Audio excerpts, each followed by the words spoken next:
30 ஆண்டுகள் அவனுக்கு அண்ணா யூனிவர்சிட்டி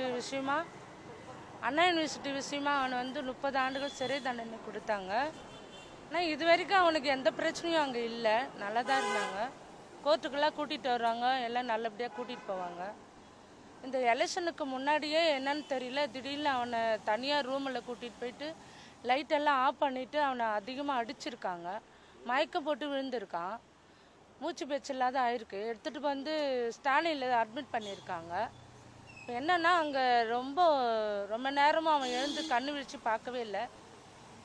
எங்கள் மருமகளும் எங்கள் பையன் சின்ன பையனும் போயிட்டு பார்க்க போனாங்க. அப்போ அவங்க சொன்னாங்க அவன் எழுந்துக்கவே இல்லை, நீங்கள் கொஞ்சம் பேசுங்கன்னு சொன்னாங்க. பேச வச்சாங்க.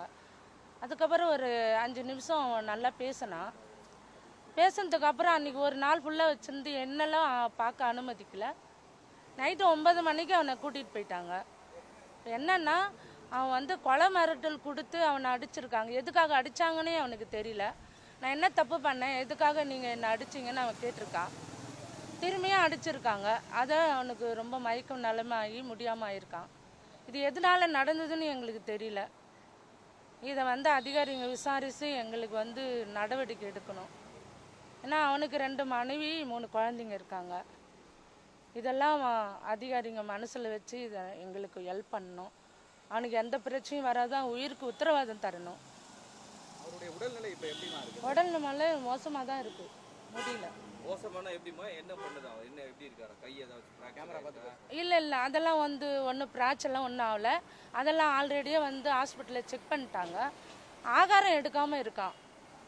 நீயோட வந்து 5 நாள் ஆகுது. 5 நாள் அவன் எந்த தண்ணியும் குடிக்கல, சாப்பாடும் சாப்பிடல. உண்ணாவிரதம் போராட்டம்லாம் கிடையாது. என்னை ஏன் வந்து யாரும் விசாரிக்கல, என்னை எதுக்கு அடித்தாங்க, சிறையில் என்னை எதுக்காக அடித்தாங்க, இவ்வளோ நாள் இல்லாத இப்போ ஏன் என்னை அடித்தாங்கன்னு தான் அவனோட கேள்வி. எலெக்ஷன் தான் காரணம்னு சொல்கிறாரு அவர். எலெக்ஷன் டைமில் அடிக்கிறது எலெக்ஷன் காரணம்னு அவன் சொல்ல வரல. இவங்க வந்து ஒரு வேலை யாராவது சொல்லி கொடுத்து இவங்க செய்கிறாங்களா, என் மேலே தேவையில்லாத சும்மாவே பழி போடுறாங்க அப்படின்ட்டுன்ற மாதிரி அவன் பேசுகிறான். என்னால் நேரடியாக போயிட்டு அவங்ககிட்ட பேச முடியல, விசாரிக்க முடியல, பார்க்க முடியல. காவல்துறை தரப்பில் வந்து அதாவது வலிப்பு ஏற்பட்டு அவர் அட்மிட் ஆனார் பற்றி சொல்லிட்டு இருந்தாங்க. அது வலிப்பு அவனுக்கு வந்து வரும். எப்படி வரும்னு சொன்னால், உடம்பு ரீதியாக அவனுக்கு வந்து எந்த ஒரு பிரச்சனையும் இல்லை வலிப்பு வர்றதுக்கு. அது என்னன்னா அவனுக்கு வந்து ரொம்ப அதிகமாக யோசனை பண்ணால் அவனுக்கு வலிப்பு வரும். அதிகமாக யோசிச்சா மட்டுமே அவனுக்கு அந்த வலிப்பு வரும். அது வந்து செக் பண்ணி பார்த்தாலாம் ஒன்றுமே தெரியாது, ஒன்றுமே இல்லை, நல்லா இருக்கான்னு. இவங்க என்ன சொல்கிறாங்கன்னா இவன் நடிக்கிறான் அப்படி சொல்கிறாங்க. ஏன்னா எனக்கு தெரியும், என் பையனுக்கு பிக்ஸு இருக்கிறது தெரியும். அவனுக்கு அடித்தாலோ இல்லை மிரட்டினாலோ ரொம்ப யோசித்தாலோ அந்த பிக்ஸ் வந்துடும். ஏன்னா வீட்லேயே அது வந்திருக்கு. வீட்டில் வந்து நாங்கள் 1 மாதக்கிட்ட ராயப்பட்டாலாம் அட்மிட் பண்ணி வச்சுருந்தோம். அதனால் என்னால் நம்ப முடியுது. ஆனால் எல்லாரும் அதை வந்து நம்ப முடியல. அவனுக்கு பிக்ஸெல்லாம் ஒன்றும் கிடையாது, செக் பண்ணி பார்க்குறப்போ அவன் நல்லா இருக்கிறான் அப்படி தான் சொல்லுவாங்க. சில எடுத்திருக்கோம், எல்லாம் செக் பண்ணி பார்த்துருக்கோம், ஒன்றும் இல்லைன்னு தான் வந்தது. அது மாதிரி இவனை அடித்ததுனால அந்த பிக்ஸ் வந்திருக்கு. காவல்துறையின் அடிச்சதுனால? ஆமாம், அவங்க அடித்ததுனால அவனுக்கு பிக்ஸ் வந்திருக்கு. சிறைத்துறை. ஆமாம், சிறைத்துறை. நீங்கள் பார்த்தீங்களா, ஒரு உடலில் ஏதாவது காயம் இருந்ததா? அதான் சார், நான் இன்னும் அவனை நேர்லேயே பார்க்கல. அந்த வீல் சேரில் லிஃப்ட் வரைக்கும் தள்ளிட்டு வந்தாங்க, அது வெளியில் பார்க்க முடிஞ்சது. ஒரு 2 வாரத்தை அவன் நான் நிற்கிறதே அவனுக்கு தெரியல. ஒரு மாதிரி சோகமாக இருந்தான், ரொம்ப முடியாமல் இருந்தான். நான் 1 வாரத்துக்கு முன்னே நான் பார்த்ததுக்கும் என் பையனை அந்த டைமில் நான் பார்க்கறதுக்கும் ரொம்ப வித்தியாசம். ரொம்ப ஒடுங்கி ஒன்றுமே இல்லை. அந்த ஒரு நாளில் அவன் ஒன்றுமே இல்லை. அப்போ இந்த 5 நாள் அவன் சாப்பிடாமல் இருக்கிறதுக்கு எப்படி இருக்கும்? நான் என்ன சொல்ல வரேன்னா, அந்த ஒரு நாள் அவங்க ஹாஸ்பிட்டலில் மூச்சு பேச்சு இல்லாமல் இருந்தான். அவனை வந்து எங்களை விட்டு பேச வச்சாங்க, எங்கள் பையனை விட்டு பேச வச்சாங்க. அப்படி செஞ்சவங்க ஆகாரம் கொஞ்சம் அனுமதிச்சிருந்தாங்கன்னா, கொடுக்கக்கூடாது தான் எனக்கு தெரியும், அனுமதிக்க மாட்டாங்க.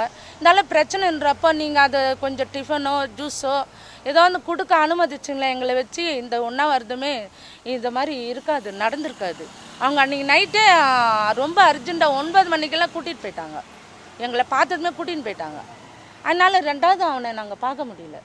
மேடம், நீங்கள் அவங்கள நேரடியாக பார்க்கலன்னு சொல்கிறீங்க, அவங்கள பார்க்கலன்னு சொல்கிறீங்க. அப்படி இருக்கும்போது அவர் தாக்கப்பட்டார், அவங்க அடித்தாங்கன்னு சொல்லி நேரடியாக தான் சொல்கிறேனே சார். நான் திங்கக்கிழமை வந்து காலையில் போனோம், எங்களை அனுமதிக்கலை.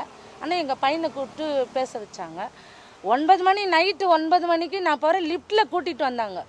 லிஃப்ட்லேருந்து போகிறப்போ அங்கேருந்து நான் பார்த்தேன். அவன் உடனே நல்லா மோசமாக இருக்குது. எனக்கு அந்த ஒரு நாளே தெரிஞ்சுது. அடிச்சதுன்னு எதை வச்சு சொல்கிறீங்க மேடம்? அவங்க தாக்குனாங்க, அதை எதை வச்சு சொல்கிறீங்க? அவனே சொன்னதுதெல்லாம் எங்களுக்கு தெரியும். முடியாமல் ஹாஸ்பிட்டலில் சேர்த்ததுனால தெரியும்.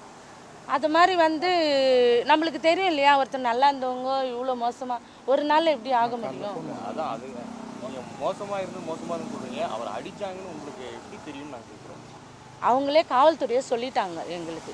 நாங்கள் அடித்தோம் தான், நாங்கள் அடித்தோம், எங்களை எதிர்த்து பேசினா நாங்கள் அடித்தோன்னா சிறைத்துறை சொல்கிறாங்க. அப்போ நான் என்ன சொல்கிறேன், என்ன பேசுனேன் அப்படின்னா என் மேலே என்னை விசாரிக்காமையே என்ன அடித்தாங்க.